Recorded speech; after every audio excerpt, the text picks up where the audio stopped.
Boa noite.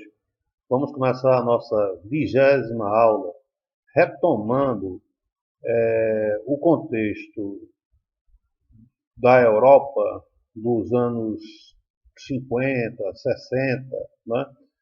Quando eu comecei a falar, aliás, eu falei do sucesso do estado de bem-estar social, quando o estado de bem-estar social atingiu, né, os seus objetivos de conseguir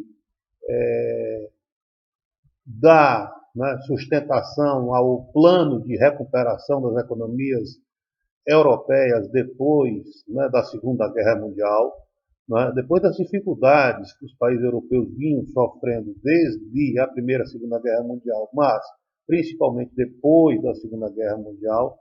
Portanto, o arcabouço institucional, né, do Estado que foi constituído depois da Segunda Guerra Mundial, tomando novamente como base a Inglaterra, não é?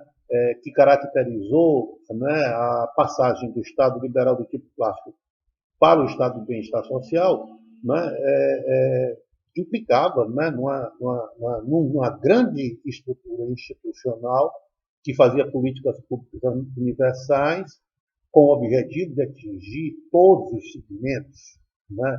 Daí o nome políticas públicas universais, todos os segmentos da sociedade, segmentos sociais, socioeconômicos da sociedade sem distinção.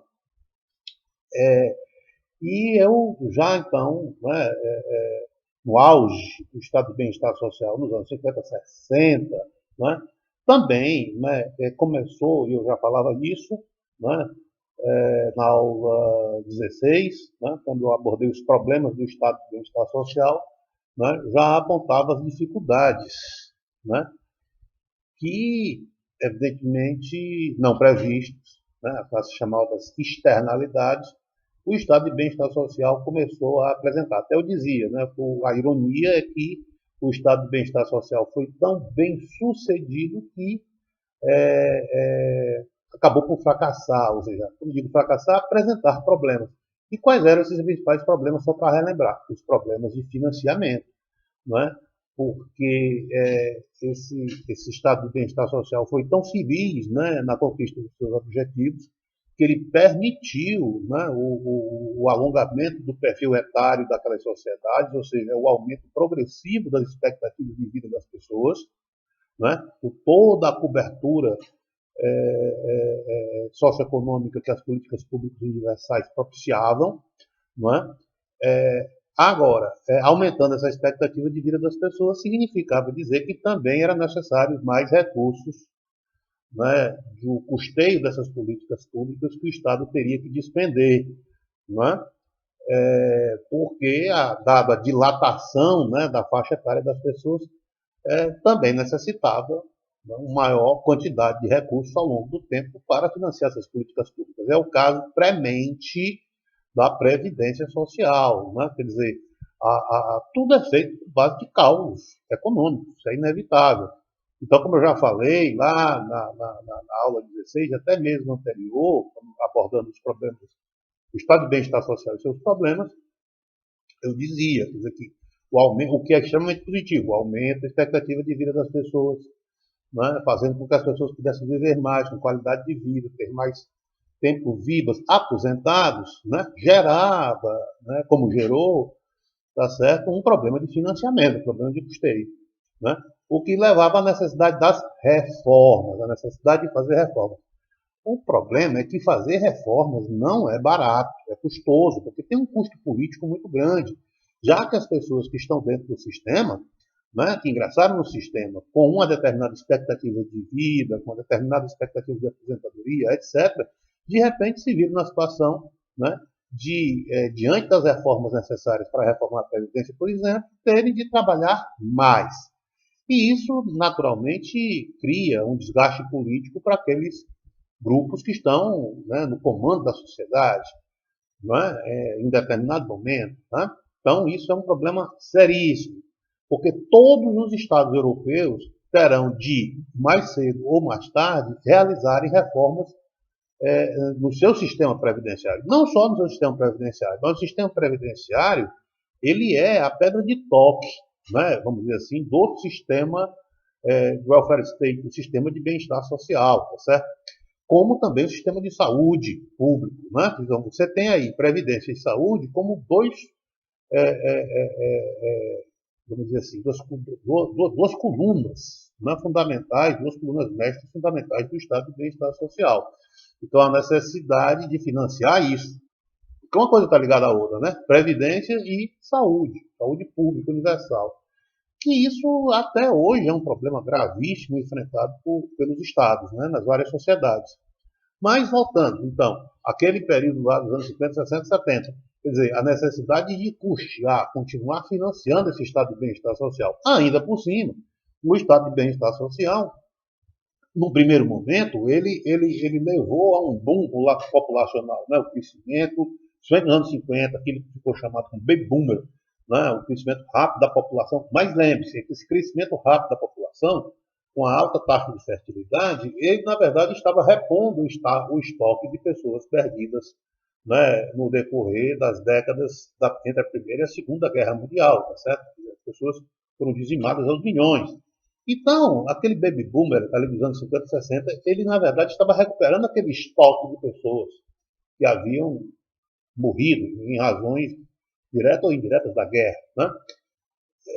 Portanto, havia espaço, vamos dizer assim, né, para a reposição demográfica, vamos dizer, né, dessas pessoas, na medida que havia também, né, um estímulo para o crescimento econômico, né, dado principalmente depois da Segunda Guerra Mundial, quando o estado de bem-estar social está no seu auge, em função do Plano Marshall, né, financiado pelos Estados Unidos, que tinha todo o interesse em recompor as economias industriais europeias, né, além da dimensão econômica disso, da importância econômica disso, né, porque eram mercados potenciais, né, dos Estados Unidos, também tinha, né, a dimensão política, tinha um interesse político, afinal de contas, né, eram países ocidentais, países de perfil liberal, né, democrático, tá certo? Constituindo o mundo ocidental, o chamado mundo ocidental. Esse conceito de mundo ocidental não é só um conceito geográfico, ele é também um conceito de natureza política, como nós vamos ver já já. Certo? Então, quando eu falo aqui mundo ocidental, eu não estou me restringindo apenas, né, a sua, vamos dizer assim, caracterização geográfica, né? Ou seja, tudo aquilo que está a oeste da linha de Greenwich, né? Do meridiano de Greenwich. Não, né? Que divide o planeta entre leste e oeste. Né? Eu estou também dando aí uma conceituação política, ou seja, tudo aquilo, todas aquelas sociedades de natureza liberal econômica, liberal política, ou seja, liberal democrática, né? Liberal no sentido econômico e democrático no sentido político, né? Porque aí você está diante de monarquias parlamentares, ou de repúblicas democráticas, tá certo? Portanto, o que caracteriza, né, o grupo liberal e democrático. Liberal no sentido econômico, né, e democrático no sentido político. Também há um significado, vamos dizer assim, ético no significado de liberal, né, principalmente no caso dos Estados Unidos. Mas aqui, nós vamos entender aqui liberal no sentido econômico e democrático no sentido político. Então, isso aí é fundamental para compreender o mundo ocidental, né, como duas características institucionais importantes do mundo ocidental. Né? Muito bem. Então, as necessidades, né, de mudar o estado de bem-estar social diante de problemas que haviam surgido em decorrência do seu sucesso. Né? Como eu já estava falando. Né? Primeiro, aumenta a longevidade das pessoas, o que aumentava o custo de financiamento do estado de bem-estar social. Depois, né, o problema que eu comecei a explicar, né, de natureza demográfica, porque se em um primeiro momento, né, houve aquele boom de crescimento populacional que repunha o estoque de pessoas perdidas, num segundo momento, dado a qualidade de vida, a qualidade educacional, olha só o sucesso do Estado de Bem-Estar Social, que os jovens começaram a obter, né, indo às universidades, né, com alto nível de escolarização, alto fez com que houvesse uma mudança de comportamento, né, diante da existência, é fundamental. Né? Isso fazia com que as pessoas, aos poucos, fossem mudando o seu estilo de vida. Né? Era bem diferente das gerações dos séculos anteriores, das décadas anteriores. As famílias foram reduzindo o seu tamanho, então você não tinha mais famílias grandes, né? 5, 10 filhos. Não, as famílias foram se reduzindo, tanto que o cálculo que se usa para cálculo, geralmente para cálculo demográfico, de projeção demográfica, é de 4 pessoas, o casal e 2 filhos. Aí isso foi se reduzindo mais, né? Aos poucos os europeus e as famílias norte-americanas, mas principalmente no caso da Europa, né, vai se reduzindo para um filho só e muitas pessoas vão optando por não ter filhos. Isso vai ter uma implicação muito grande, né, nas décadas seguintes, 70, 80, 90. Né? Quer dizer, você tem um crescimento abrupto e depois um decréscimo. Por quê? Porque essa diminuição vai implicar que muita gente, perdão, muita gente não, poucas pessoas, né, ao longo do tempo, certo? De origem dos seus próprios países, né, nascidos nos seus próprios países, certo? Vão também dificultar o problema do custeio do estado de bem-estar social, porque são essas pessoas jovens que vão trabalhar, que vão gerar impostos. Veja como é a situação, né? Ó, você aumentou a expectativa de vida das pessoas, né? Nos anos 50 houve aquele rápido crescimento demográfico, mas era um crescimento que repunha o estoque de pessoas perdidas, e nos anos 60, 70 para frente, a qualidade educacional das pessoas foi fazendo com que elas mudassem a sua postura existencial diante da vida, né? De modo que fosse reduzindo o tamanho das famílias, né? O que reduzia o número de jovens, o número de pessoas que iam entrar no mercado de trabalho, consequentemente também reduzia a quantidade de pessoas que contribuiriam com impostos para financiar, né, o estado de bem-estar social. Veja, portanto, diante de um problema não imaginado, não previsto. Né? Muito bem.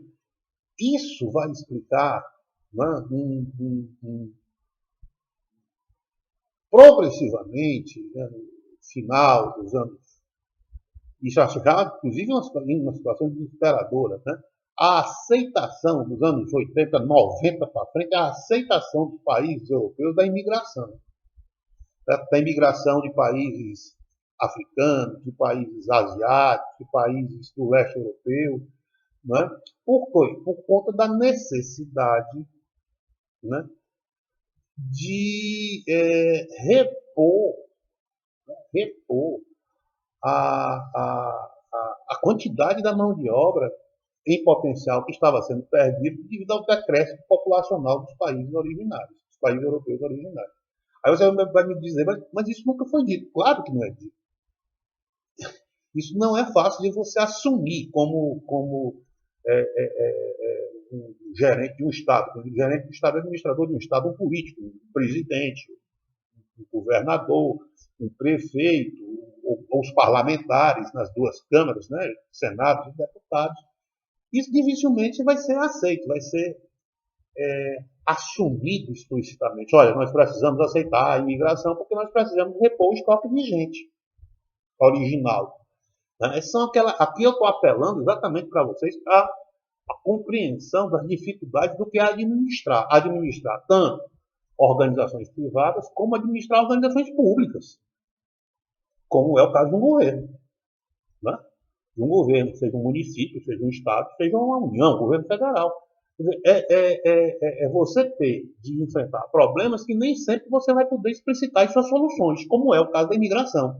E aí você vai dourar a pílula e dizer que, não, por razões humanitárias, os países europeus, a Alemanha, a França, a Inglaterra, os países escandinavos vão aceitar, não é, a imigração europeia para ajudar, né, aquelas pessoas desvalidas da sorte, etc. Tudo bem, discurso muito bonito, válido até certo ponto. Porém, há sim um cálculo econômico, um cálculo político, que muitas vezes não pode ser dito, então provavelmente jamais será dito abertamente, né?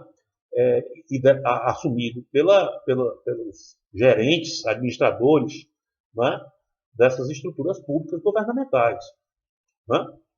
Não estou dizendo que isso seja a única justificativa, mas sem dúvida ela é uma justificativa muito importante, que vai ter um impacto muito interessante, por exemplo, na composição social desses países, além de depois também criar problemas. Vou dar o exemplo da Inglaterra, da Alemanha, da França. Se você pegar, eu gosto de dizer assim, se você pegar a seleção alemã de 1974, quando a Alemanha foi campeã do mundo de futebol, em 1974, você olhar a seleção alemã, você olhar a seleção italiana de 1974, eu vou pegar a 74 como um marco, né? Quando eu comecei a acompanhar com 9 anos futebol mais de próximo, né?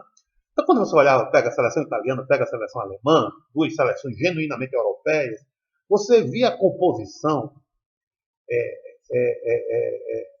do fenótipo dos jogadores, né, da cor dos jogadores, era toda branca. Branca. Não havia negros, não havia mestiços, não havia morenos, turcos, né, de tez morena, né, como turcos, ou árabe, ou asiática, nada. Se você pegar a seleção alemã ou a seleção italiana da última Copa do Mundo, ou a seleção francesa, e comparar com a seleção de 74, você vai tomar um susto, porque você vai dizer, peraí, essa é a seleção alemã, essa é a seleção francesa, essa é a seleção italiana. Por quê? Porque elas estão mescladas dessa imigração que os países europeus sofreram, certo? Ao longo das décadas, dos anos 80, 90 para frente, tá certo? Até hoje. Né? E que isso acabou por ter consequências na composição desses povos. Aí você vai dizer, que maravilhoso, isso reflete a democracia, a aceitação democrática, né, da influência de outros povos na formação desses países europeus. Lindo, maravilhoso, mas tem uma razão econômica política aí muito clara. É necessário repor o estoque das pessoas que estavam morrendo, porque simplesmente não estavam nascendo mais em quantidade suficiente para financiar esses estados europeus. Né? Essa é a dura realidade. Não é à toa que, se você pegar casos, né, de vários países europeus que fazem políticas, né, de incentivo à família, né, dando uma série de facilidades para o nascimento de filhos, né, por conta da decadência demográfica. Da decadência demográfica. Né? Ou seja, vem morrendo mais gente do que nascendo, originariamente, membros desses países. Daí a necessidade da influência, da aceitação da imigração. Tá certo? Isso vai trazer uma série de dificuldades políticas posteriormente, na mudança, né, dos valores institucionais, né, das tradições institucionais europeias. Né? Mas isso aí é uma outra questão, não cabe aqui diretamente para vocês. Mas eu estou só enfatizando aí as dificuldades, né, enfrentadas pelo estado de bem-estar social, né? E o que levou a algumas tomadas de decisão políticas, tá certo? E os seus impactos, né? Para mostrar para vocês a dificuldade da coisa. Isso vai se tornar mais grave, né? Porque lembre-se, como é que eu vou financiar toda essa história? Como é que eu vou financiar um estado de bem-estar social desse que deu nos anos 60, 70 para frente, deu todo o acesso, facilitou a entrada dos jovens nas universidades, com financiamentos, financiou habitações populares, habitações públicas, financiou o acesso das pessoas, né, habitações públicas, o acesso das pessoas à moradia, financiou grandes redes de transporte urbano, metroviário, né, ônibus, etc., né, uma rede de previdência maravilhosa, uma rede de saúde maravilhosa, como é o caso da Inglaterra, o NHS, né, o sistema de saúde deles, é o National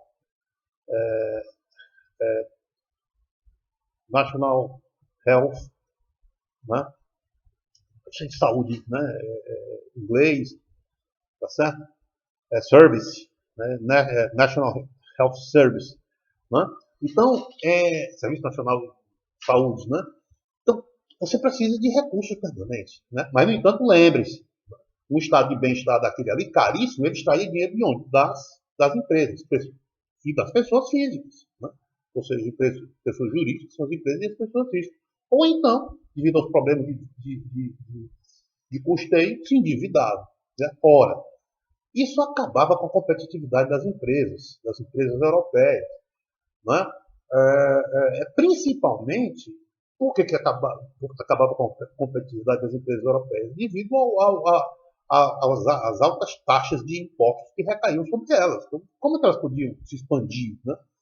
Investir em tecnologia de ponta, tecnologia pesada, para continuar a crescer, abrir novos empregos e poder competir, né, no mercado mundial? Não dava, é aquilo que eu dizia, elas estavam amarradas, né, pelo estado de bem-estar social, os pactos entre o poder público, as empresas e os sindicatos dos trabalhadores, né, que forjou os estados de bem-estar social. Mas aí vem a questão, e as empresas americanas? Bom, as empresas americanas não tinham nada a ver com isso, né, elas estavam livres para se expandir pelo mundo. E aí é bem interessante, né, e o que marca muito essa passagem de bastão, vamos dizer assim, uma corrida, né, entre as potências hegemônicas, né, como eu já falei, né, lembra das aulas que eu abordei isso, a teoria da potência estabilizadora hegemônica, como a Inglaterra passa o bastão, né, nessa corrida de longo percurso histórico para os Estados Unidos. Né? Muito bem. É interessante aí, né, que fique claro, acho que eu até comecei a falar disso na aula anterior, né, que o capitalismo americano é um capitalismo agressivo. Veja, é um capitalismo agressivo porque coincide muito com a formação da sociedade americana. Quer dizer, como é que os Estados Unidos se formam? Os Estados Unidos se formam basicamente defendendo as colônias, né, inglesas na América, defendendo os seus interesses contra a coroa inglesa. Né? A coroa inglesa sobretaxando de impostos, procurando arrancar cada vez mais impostos das colônias americanas para financiar as guerras inglesas pelo mundo, que afinal de contas era a potência estabilizadora hegemônica, né? Final do século XVIII e durante todo o século XIX, os ingleses extraindo em função das suas guerras na Europa, suas guerras na Índia, as guerras na Ásia, próximo à China, quer dizer, os ingleses extraindo das suas colônias impostos, dentro daquela visão mercantilista do passado. Né? E aí as colônias americanas lutaram contra isso, olha só, quer dizer, as empresas, os colonos ingleses, né, as 13 colônias, né, que formaram os Estados Unidos, lutando contra os impostos. Isso é fundamental, é o Tea né? Quer dizer, a festa do chá, os ingleses aumentando os impostos do chá, né? Da comercialização do chá da produção americana, e os americanos resolvem acabar com aquilo, lutar contra aquilo, né? Jogando fora as caixas de chá, né? Que estavam no porto Boston, né? Massachusetts, tá certo? E aí é a famosa Tea Party, a festa do chá. É um dia.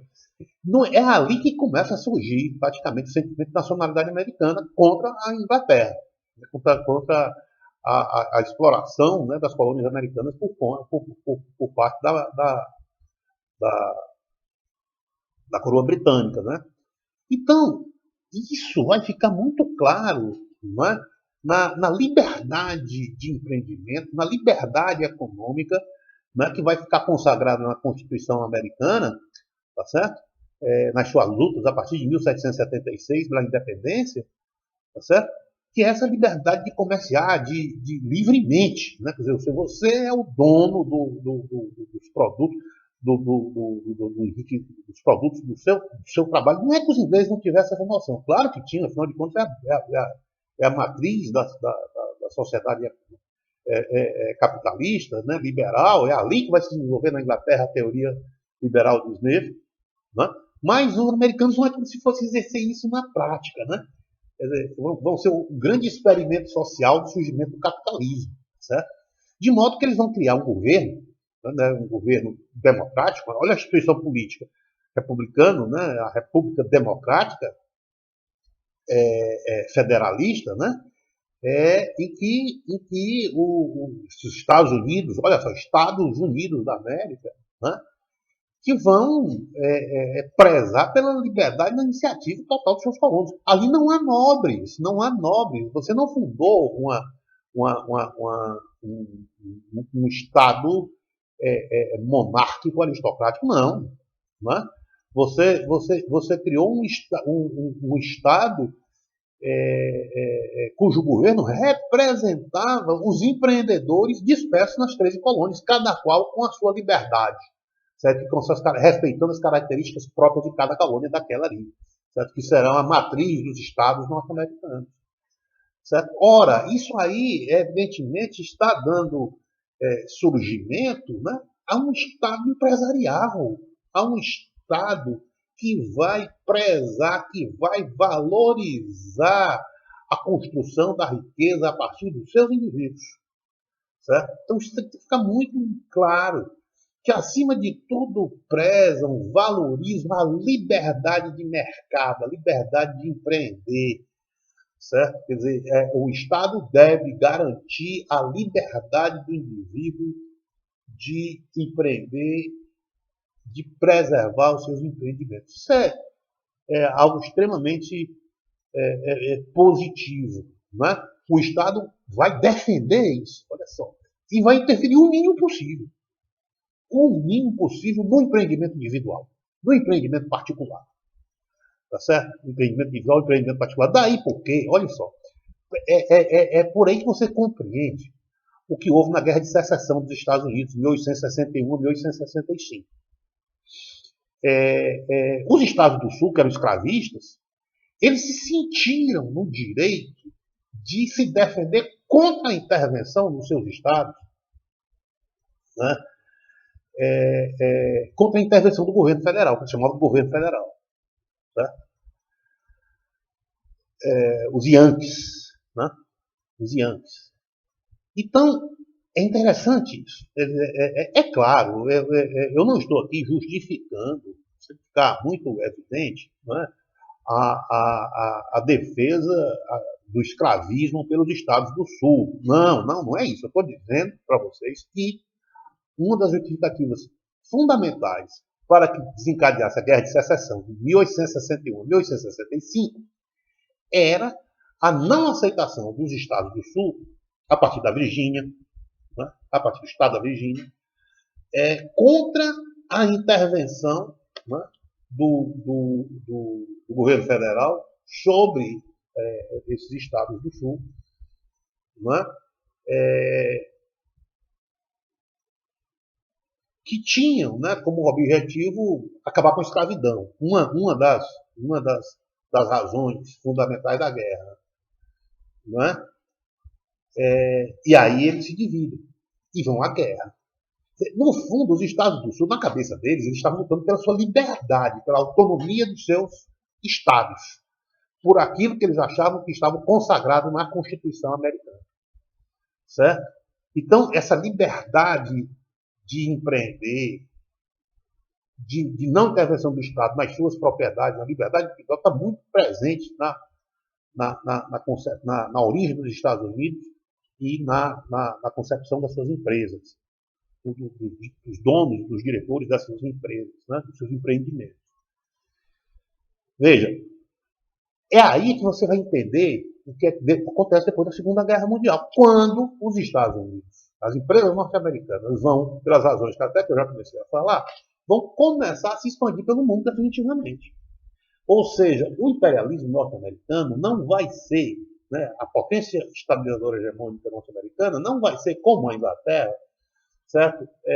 Conquistando impérios, como os ingleses conquistaram a Índia, conquistaram partes da China, conquistaram partes dos Estados Unidos. Não. Certo? O império, o exercício do império americano, ou seja, da potência estabilizadora, entre aspas, da potência estabilizadora hegemônica norte-americana, certo? É um império comercial, é um império que vai ser levado adiante pelas empresas norte-americanas, pelas organizações empresariais norte-americanas, com essa visão de liberdade de comércio pleno. Ou seja, não é? Nós vamos nos expandir, nós vamos fazer negócio. Porque eles tinham com muita clareza, E aí é por isso que eu recomendo que vocês leiam esse livro que tem em PDF chamado O Mundo é Plano. O Mundo é Plano. Nesse livro, O Mundo é Plano, é um livro espetacular de um jornalista econômico norte-americano chamado Thomas Friedman, que faz o próprio título é muito significativo. Né? Ou seja, quando ele diz o mundo é plano, ele é uma alegoria para dizer assim, olha, se o mundo é redondo, né? Claro, né? Agora, as empresas fizeram um achatamento do mundo, as organizações empresariais fizeram um achatamento do mundo na medida em que os espaços diminuíram, né? Isso que ele quer dizer, os espaços diminuíram, os espaços de comunicação diminuíram, os espaços para fazer negócio diminuíram, dado ao aceleramento da integração das comunicações, feitos todo o quê? Por grandes redes, né, de empresas, grandes cadeias produtivas, no setor industrial, no setor comercial, no setor financeiro, né, no setor agropecuário, que unificou progressivamente o planeta. Agora, quem foi que fez isso? As organizações empresariais. Não foi um país impondo a força, né, a força das armas, a força da sua marinha, como foi a Inglaterra no século passado. No século passado, não, no século XVIII e XIX, na grande potência estabilizadora hegemônica do mundo contemporâneo, e como foi outrora Portugal e Espanha no século, na segunda metade do século XV e ao longo do século XVI, e como foi mais para trás ainda o velho Império Romano, ou o Alexandre da Macedônia, ainda anteriormente. Não foi o Império das Armas, não foi uma expansão pelo mundo, né, dos negócios a partir das armas. Não, foi uma expansão pelo mundo a partir dos negócios. E quem era que representava esses negócios? As empresas norte-americanas. É claro que, por uma casualidade, né, os americanos, a partir da Primeira e Segunda Guerra Mundial, foram se tornando cada vez mais fortes no mundo a partir da sua potência militar. E depois da Segunda Guerra Mundial, definitivamente saíram-se como uma potência hegemônica. Né? Apareceram como uma potência hegemônica, dado o conflito militar. Mas não por isso. Certo? O conflito militar terminado da Segunda Guerra Mundial simplesmente preparou o caminho definitivo para que os americanos aparecessem como uma potência hegemônica mundial. Certo? Potência hegemônica essa que fez valer, por exemplo, os seus interesses, como fez no Brasil, como eu disse para vocês. Né? Quer dizer, uma das grandes representantes da economia norte-americana são quem? São as empresas automobilísticas. As empresas automobilísticas. Né? Você vai dizer assim, olha, tá vendo? Mas o automóvel foi desenvolvido na Europa. Foi. Certo? Mas se você for pegar, né, a ideia das Ferraris, os Rolls-Royce, o Volkswagen, certo? Elas não tinham uma concepção de massificação, né, dos veículos automotivos como surgiu nos Estados Unidos com Ford, por exemplo. Olha o Henry Ford. Né? Quando o Ford chegou e disse assim, não, todo mundo vai ter um carro. Ele queria ter carro para todo mundo. Ele sabia que ia ganhar na quantidade. No momento, né, era na quantidade. Expandir um território gigantesco, como era o território norte-americano, vender carros para todo mundo, claro. Não é? Vender automóveis para todo mundo. Não é? Então, essa ideia de massificação, né, do consumo é característica dos norte-americanos. Por quê? Porque ele não tem na raiz, né, da sua formação, né, a visão aristocrática do mundo como tinham os europeus. Como tinham os europeus, o empresariado europeu. Não. Os americanos, até pela formação do seu país, que é uma formação de empreendedores, não há nobres ali, são empreendedores, são burgueses que vivem do trabalho, que sempre viveram do trabalho, construíram sua riqueza no trabalho. E aí isso vai ficar claro, né, nessa concepção que eles têm de massificação de consumo. Massificação de consumo. Não é? Então, são as empresas norte-americanas que serão o carro-chefe do imperialismo norte-americano. E o Estado norte-americano irá defender, como defendeu, né, desde o início da Constituição americana, da revolta contra os ingleses, contra a opressão dos impostos da metrópole inglesa, contra os Estados Unidos, então defendeu os colonos originais e dali fundaram os Estados Unidos. Certo? Então, há aí uma conjunção de interesse entre o Estado norte-americano e as empresas norte-americanas. Mas observem, compare com o que acontece no Brasil. Certo? O Estado americano é só um representante dos interesses das empresas americanas. O governo americano defende as empresas americanas. O governo americano não financia as empresas americanas. Olha a diferença. Certo? Já existia toda uma mentalidade de empreendimento livre, certo? Por parte das organizações empresariais norte-americanas, certo?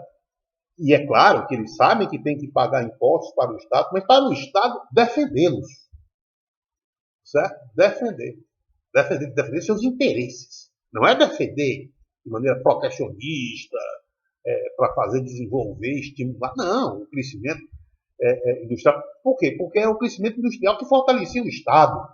Certo? É diferente aqui do Brasil. Percebe? Fica muito claro. Muito claro. Porque essa consciência empreendedora que expandirá o Império Americano, levará adiante o exercício do poder da potência hegemônica dos Estados Unidos depois da Segunda Guerra Mundial, se espalhando pelo mundo.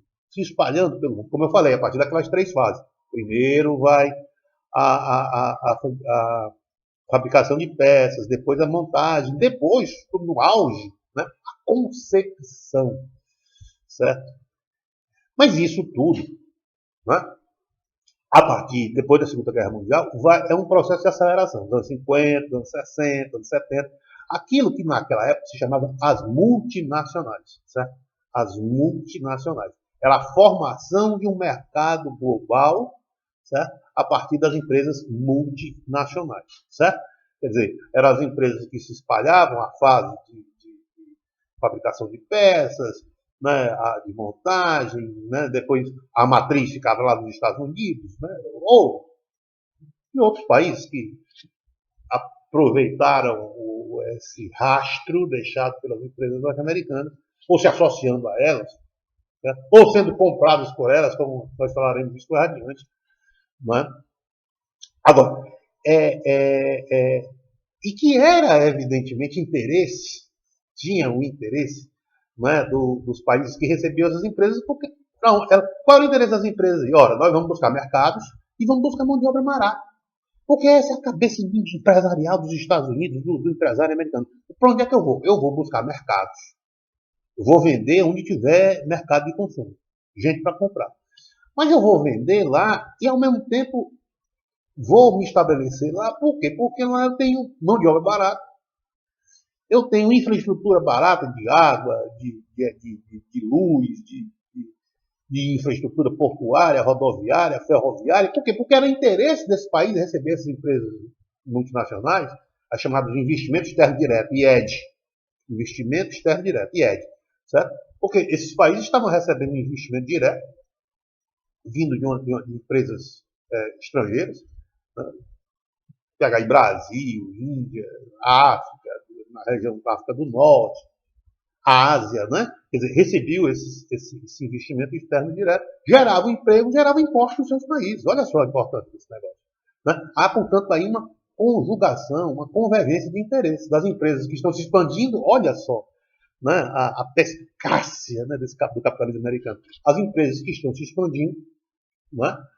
Em busca de mercados e em busca de mão de obra barata. Por outro lado, esses países que vão receber esse investimento externo direto de certas empresas, né, estão recebendo empresas que vão gerar mão de obra nos seus países e vão gerar impostos. Então, há aí uma convergência de interesse. Agora, o que é isso? É a expansão, né, a expansão do soft power americano. Certo? Lembra quando eu fiz aquela diferença, né, entre hard e soft power? como exemplos do exercício do poder hegemônico, da potência estabilizadora, né? O hard é o poder militar, poder bruto, né? Das armas, tá certo? O soft é o poder do convencimento, ou seja, é a conquista, né? Do coração e da alma das pessoas, né? Quer dizer, as pessoas vão aceitar muito naturalmente, né, esse soft power, porque agrada a todos. Você imagina, olha lá, uma empresa como a Coca-Cola vai se estabelecer numa cidade como Teresina, né? Ou uma filial dela, né? Vai se estabelecer numa cidade como Teresina. Quer dizer, a cidade vai receber empregos, né? Vai receber empregos, geração de empregos, e vai diretos, né? Empregos diretos e indiretos, né? Você imagina que emprego direto, né? As pessoas que vão trabalhar nas linhas de vazamento do refrigerante, mas vai gerar empregos indiretos, né? Pessoas que vão trabalhar na manutenção dos caminhões, né? De entrega do refrigerante, pessoas que vão como motoristas, né? Como mecânicos, tá certo? Isso vai impactar nas empresas de combustível, né? Isso vai impactar nas empresas que vão fornecer fardamento para aquela fábrica, né? Alimentação, né?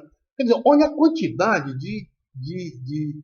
do multiplicador, do elemento multiplicador do investimento externo direto. Quer dizer, o cara vai montar a fábrica de Coca-Cola em Teresina, ou Parnaíba, só para tipo de exemplo. Mas, no entanto, não vai ser só aquela geração de emprego direto, não. Né? Vai ter uma série de multiplicadores daquele investimento, né? Que são os empreendimentos que vão surgir no esteio da montagem daquela fábrica. E isso vale, eu estou dando só um exemplo aqui da fábrica de refrigerante, mas pense na montadora, uma Fiat que vem para Betim, né? Em Minas Gerais, certo? Fábrica do Jeep, né? Em Pernambuco, né? Próxima, acho que é Paulista, se eu não me engano, Paulista, próximo a Recife. Né? Vou falar no caso da fábricas da Volks em São Paulo, fábrica de caminhões, né? Na Bahia. Né? Então você imagina, né? A quantidade de empregos indiretos que vão surgir em torno dos empregos diretos, né? Decorrentes de um IED, né? De investimento externo direto. Então há um interesse, uma convergência de interesses entre as empresas que querem se expandir e os países que vão recebê-las.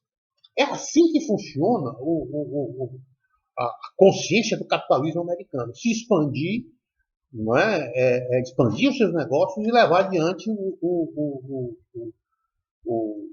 estilo de vida norte-americano. É assim que a coisa acontece.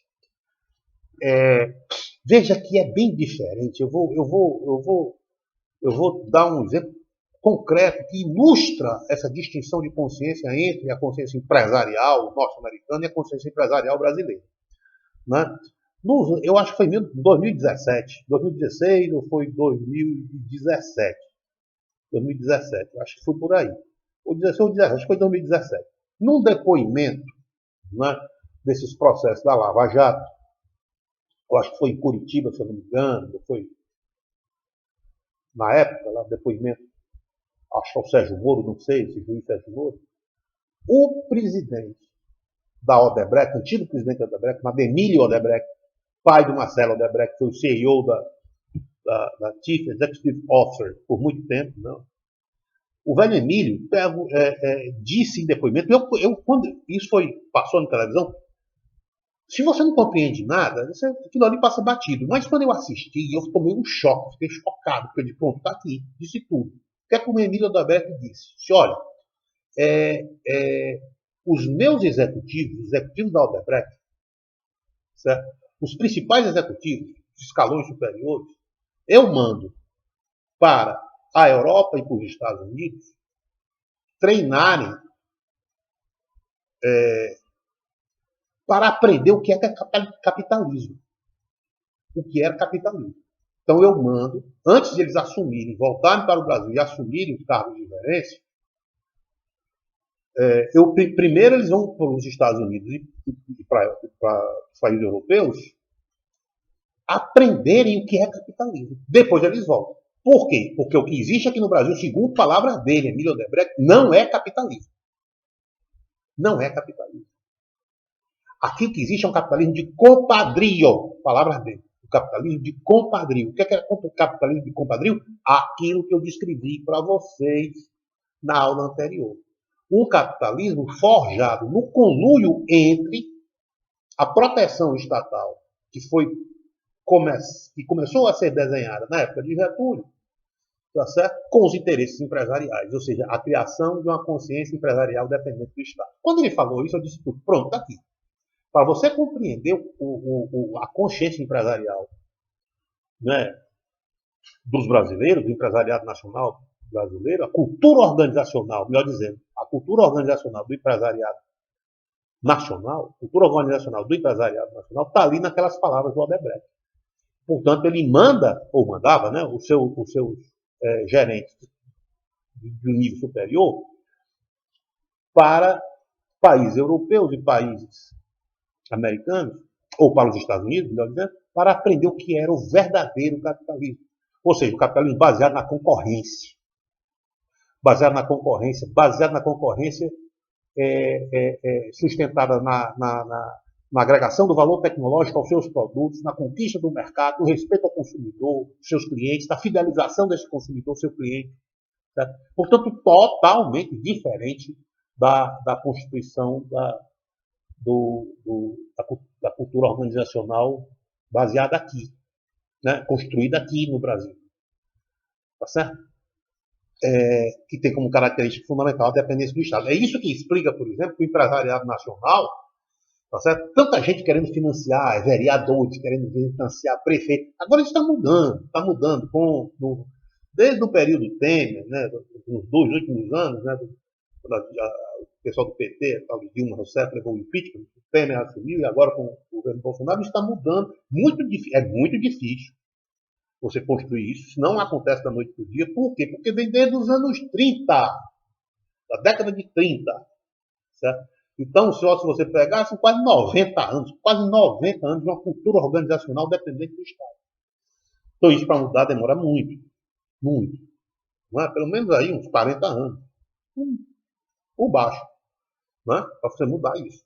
Então, com as 2 gerações que vem pela frente. Daí toda a dificuldade que nós temos para implementar essa cultura organizacional, essa mudança de cultura organizacional. Certo? Porque é muito mais fácil você ter uma empresa, né, que garanta suas obras públicas, porque você sabe que ali vai ter dinheiro à vontade, aditamentos, corrupções, certo? No nível do município, do Estado ou do governo federal. Por isso que você tem, ou tinha, né, está se tentando acabar com o financiamento. Por isso que é interessante, apesar de ser antipático, eu considero antipático, a princípio eu tendo a discordar da história do fim do financiamento privado das campanhas, mas tem uma razão de ser. Por quê? Porque dificulta o financiamento empresarial em grande quantidade dos partidos políticos. Porque a ideia, o que se tinha constituído? As empresas adoravam, tinham como objetivo financiar prefeitos, deputados, governadores, presidente da República, porque sabiam que teriam garantidos nacos, né, das obras públicas para ali cometer suas falcatruas. Tá certo? Haja vista o que está acontecendo agora. Você vê o caso do governo federal terminando obras e mais obras públicas. Agora, né, 2020, o governo federal terminando obras e mais obras públicas deixadas, espalhadas pelo Brasil, rodovias, ferrovias, portos, reformas de portos, de aeroportos, né, espalhadas pelo Brasil, pontes espalhadas pelo Brasil, vindas de governos anteriores. Só para você ter uma ideia. Né? Por que estava tudo parado? Porque não tinha interesse em terminar, logicamente. Está aí o caso da transposição das águas do Rio São Francisco. Não tinha interesse em terminar um negócio daquele que, ano após ano, governo após governo, as pessoas ali encontravam a galinha dos ovos de ouro, do financiamento do dinheiro público. Olha, tá aí eu ter falado da história do Getúlio. Getúlio não, do Juscelino, dos anos 50. Tá claro? Então, veja a consciência, né, distinta, né, da cultura organizacional gestada aqui, certo? E a consciência, a cultura organizacional gerada pelo empresariado norte-americano. Esse sim estava preparado, como efetivamente realizou, certo? O espalhamento pelo mundo. Isso não foi programado, não foi nenhum governo americano que chegou, esse espalho pelo mundo, não. Era que eles viram uma oportunidade, era natural que acontecesse aquilo. Você vê os Estados Unidos vencedores da Segunda Guerra Mundial financiando, né, através do Plano Marshall, a recuperação dos mercados europeus e dos mercados asiáticos. Então, é claro que as empresas americanas tinham pela sua frente todo um espaço livre para poder crescer, para tomar de conta, como efetivamente ocorreu. Né? Como efetivamente ocorreu. Ora, isso, né, o que eu estou preparando vocês, é a antessala, ou seja, é o prelúdio daquilo que depois, né, do espalhamento das multinacionais, se chamará de globalização, que na verdade não é globalização. Globalização é um termo neutro. Né? Porque, de onde é que vem globalização? Vem de globo. Aí você diz assim, o globo se globaliza. Você não está dizendo nada. Né? Globalização. O nome seria ocidentalização. O nome correto é ocidentalização. Aí é diferente. Ocidentalização não é mais uma vez, não é um conceito geográfico, é um conceito geopolítico. Porque ocidentalização significa a expansão das ideias liberais e econômicas, ou seja, liberais e políticas, ou seja, o liberalismo econômico e a democracia política se espalhando por todo o planeta. Daí o nome ocidentalização do mundo. Como aconteceu com o Japão. Quando os americanos tomaram de conta do Japão depois da Segunda Guerra Mundial, venceram o Japão na guerra, o que é que eles fizeram? Eles fizeram uma composição. Olha, Edmund Burke, a composição. Mantiveram o Império Japonês, a figura do imperador Hirohito, né, como líder do Império Japonês, mas reformaram a estrutura política japonesa, não permitindo, né, que, por exemplo, o Japão se continuasse com a estrutura militar, ou seja, eles cortaram a influência dos militares japoneses no governo japonês, né? Ele evitaram, portanto, contiveram a militarização do Estado japonês, mas mantiveram a estrutura de governo imperial japonesa com Hirohito no poder e favoreceram, né, os civis japoneses no comando, né, das impérias do governo japonês. Agora, sob a tutela norte-americana.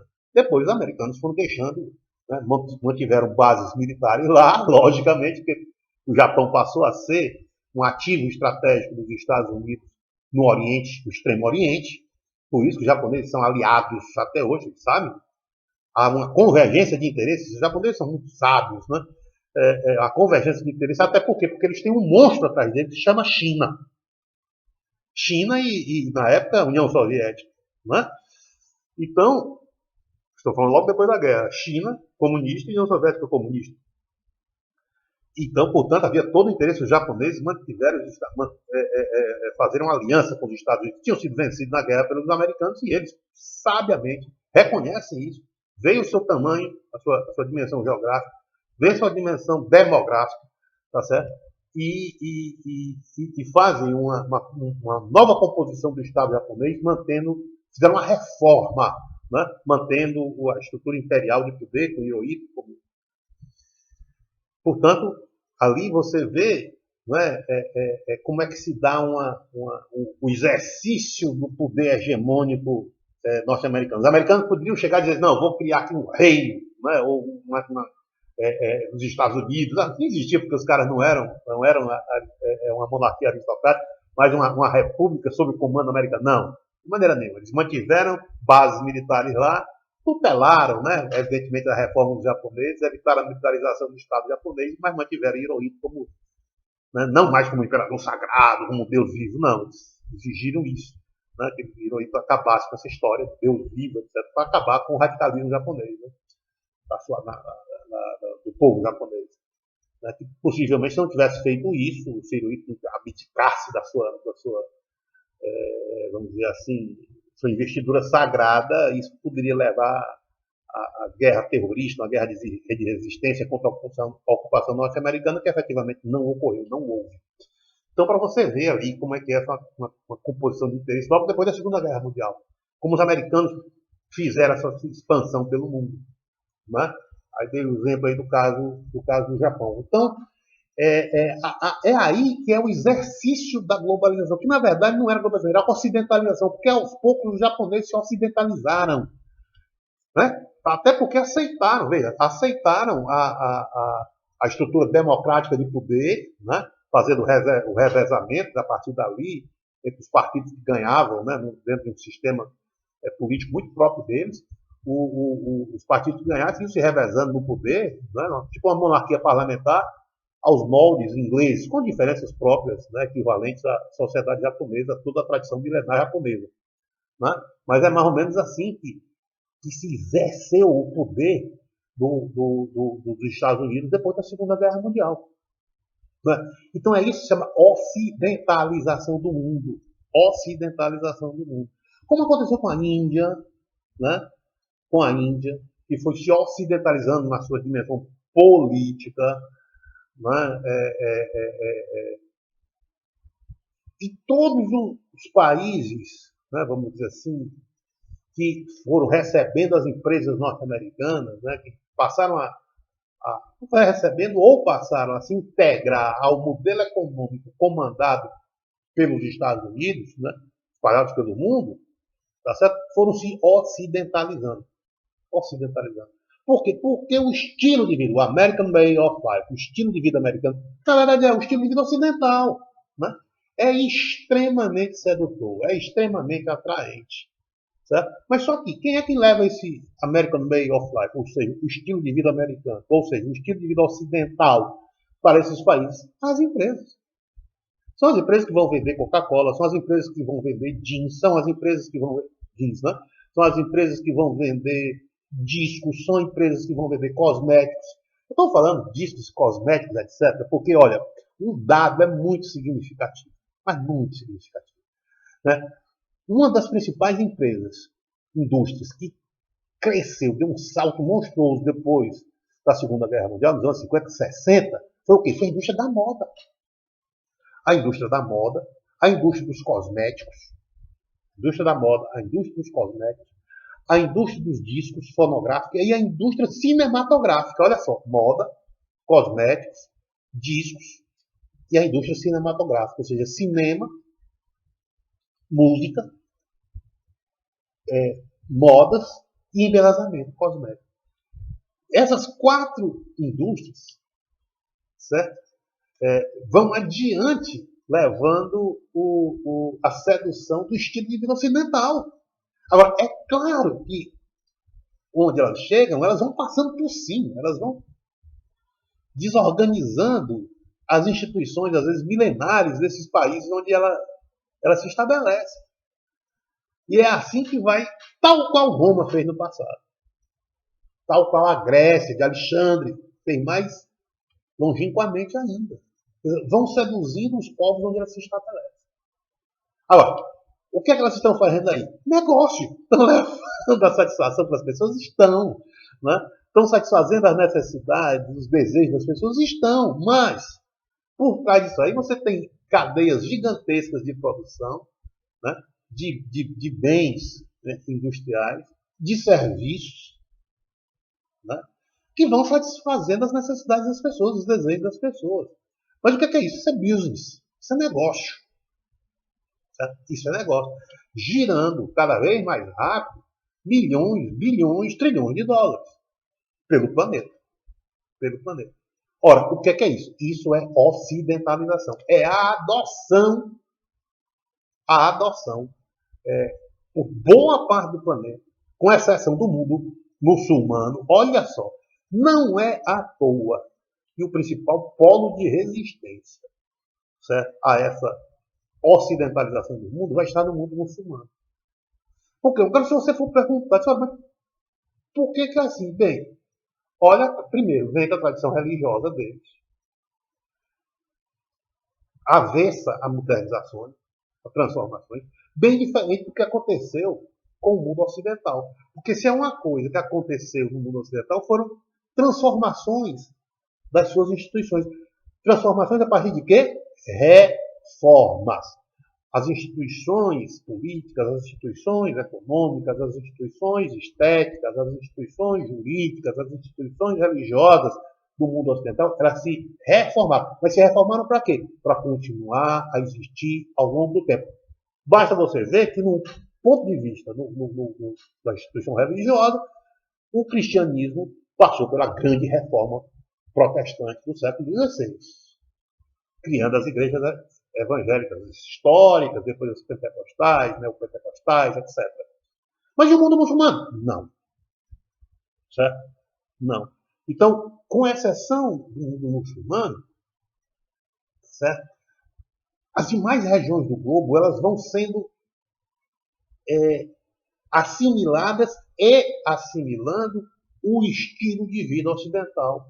Mesmo que isso não seja dito com clareza por esses países, sem dúvida nenhuma, mas vão assimilando e sendo assimiladas pelo estilo de vida ocidental, que basicamente é baseado na liberdade política, né, em maior amplitude ou menor amplitude, dependendo das sociedades, e da liberdade econômica, ou seja, um livre mercado. Tudo isso desenvolvido nos Estados Unidos. Talvez o maior exemplo dessa história seja China na atualidade, mas nós vamos tocar isso mais na frente. Por hoje tá bom, obrigado.